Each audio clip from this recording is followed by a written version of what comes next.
Was it important to dominate? Yes. What a block by Russell! One thing that you want to do to your opponents is to make them think, make them know they can't win. For 13 seasons, Bill Russell dominated his opponents both physically and psychologically.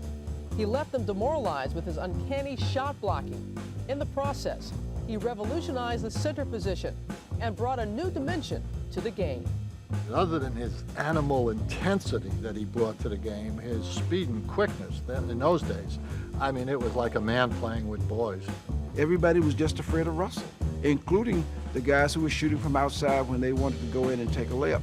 They knew they were not going to get a layup, so they would stop short and take a jump shot. I mean, he just intimidated people. Now, what I got to do now is come in here.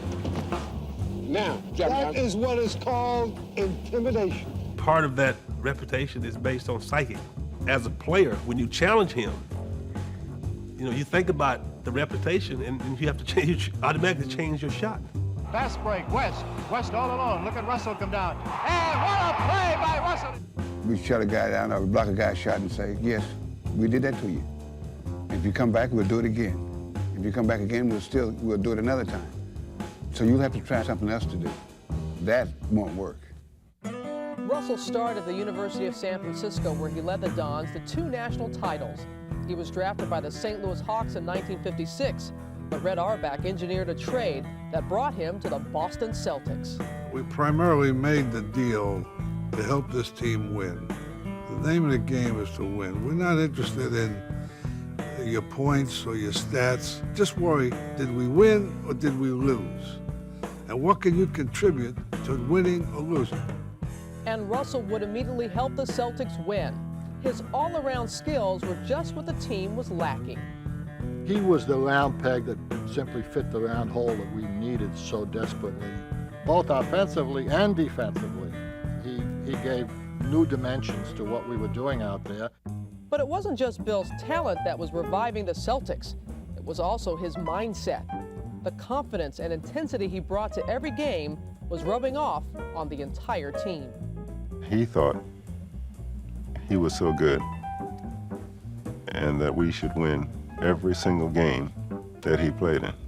I believe he had a neurotic need to be great. I mean, his whole life depended on whether he won or not. Well, I might say that Russell wants to win this thing so bad he can taste it, and that was a mark of how much he wants to win it. I decided early in my career, the only really important thing was try to win every game. What do I have to do to make sure that we're going to win?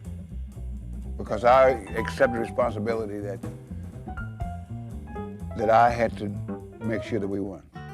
And he took that responsibility seriously, which is apparent each time he came to the arena. Russell used to become physically ill before every ball game. If we heard that he wasn't ill that particular night, Red Auerbach would stand up and say, Russ, go into the men's room and throw up, because that was the key that Russell emotionally was into the ball game, and that's how much he gave of himself to win. But as Russell tried to lead the Celtics to greatness, there would be one huge obstacle standing in his way, the awesome Wilt Chamberlain. Their matchup developed into one of the fiercest rivalries in the history of any sport. It was a classic confrontation. The greatest offensive player ever and the greatest defensive player. And the road to the championship always went through those two teams. Though Wilt had the greater individual stats, it was Russell and the team-oriented Celtics who prevailed as champions. The desire to win a championship was at a high level, and we maintained that. It's all over. The Boston Celtics are once again the world champions. For that one brief moment, you know that you're the best on the planet. Boston won 9 NBA titles in Russell's first 10 seasons under coach Red Auerbach. But in 1966, Auerbach retired and Bill was named player coach. What better way to motivate Bill Russell, the player, than Bill Russell, the coach? I don't anticipate any problems with the guys, because one thing that we've always had in the Celtics is mutual respect. And we think that's the most necessary ingredient for a winning combination. With Russell taking over double duty, the Celtics extended their championship reign. capturing 2 more NBA titles in the next 3 seasons. And the Celtics, they have done it again. A spectacular finish. After his 11th title in 13 years, Russell retired in 1969, leaving behind an unmatched legacy. There's no question in my mind that I have never, even to this day, seen a better center than Bill Russell. Russell was the ultimate team player and was part of the team, inbred into the team, woven into the team more than anybody else that I've ever known, ever in any sport whatsoever.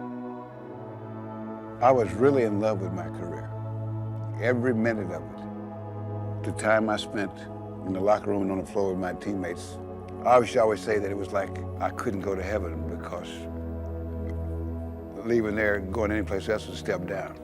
I don't know if we were aware in those days of the racial implications, to being black in those days and trying to function, never mind in our society, but just in sports. I don't think we demonstrated enough support, and I certainly did, for us in those circumstances where we'd go into the St. Louis's and we couldn't eat together in a particular restaurant. It wasn't enough to just all of us walk out of that restaurant. I think we had to make more of a statement than that. As the civil rights movement grew in the 1960s, Bill Russell stepped forward to speak out forcefully against racism. Russell was a very thoughtful, new breed of athlete.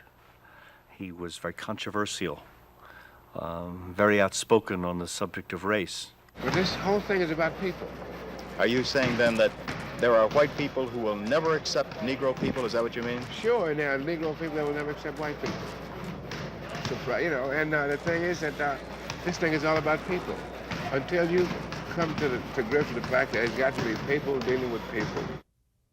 Russell speaking out about situations, be it racism or other situations that he considered unjust, was just Bill Russell.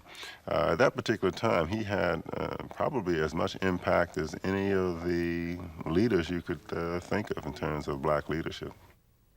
For Russell, the challenge to prove himself on the court as well as off came down to a simple question. How important was earning respect?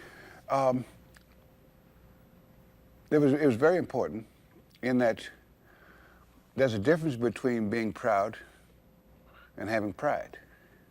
They may not like you, but they have to respect you.